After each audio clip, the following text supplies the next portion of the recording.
Executive Director of Texas Public Employees Association, and I'm here in support of the Texas Veterans Commission agency's budget, especially with regard to the state employee salaries.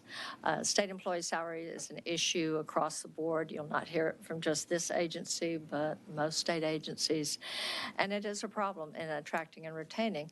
And while the previous testimony was that their retention rate or their fill rate is pretty good, but it doesn't take into account some of the other factors, and that's one of the things that we have to anticipate and not wait till it's an emergency.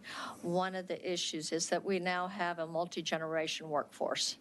And a multi-generation workforce means that you have to do things a little bit differently, and including the remote work or offering things like remote work, but also know that there is a higher turnover with the new employees than there is with the older employees generally because of insurance and retirement and all those other things.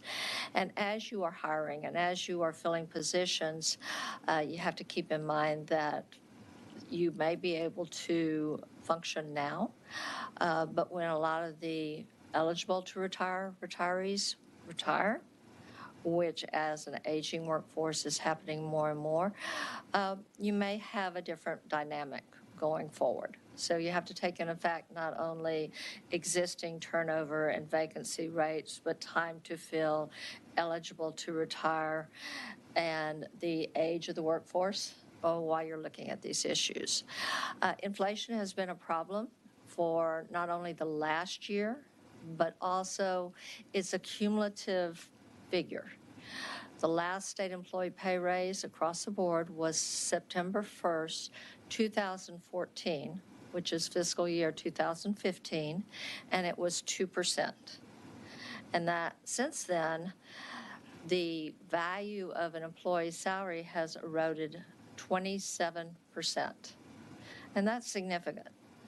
There was an across-the-board pay raise in fiscal year 2016, but I don't call that a real pay raise because it was used to offset the pension increase of 2.5%.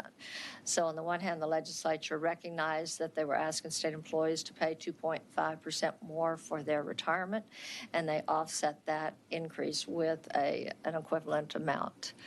So I respectfully ask that you consider the Texas Veterans Commission salary request, as well as all state agencies' requests for salary increase or an across-the-board salary increase with the Texas Public Employees Association, and you'll see me a number of times because we represent all state employees across the state.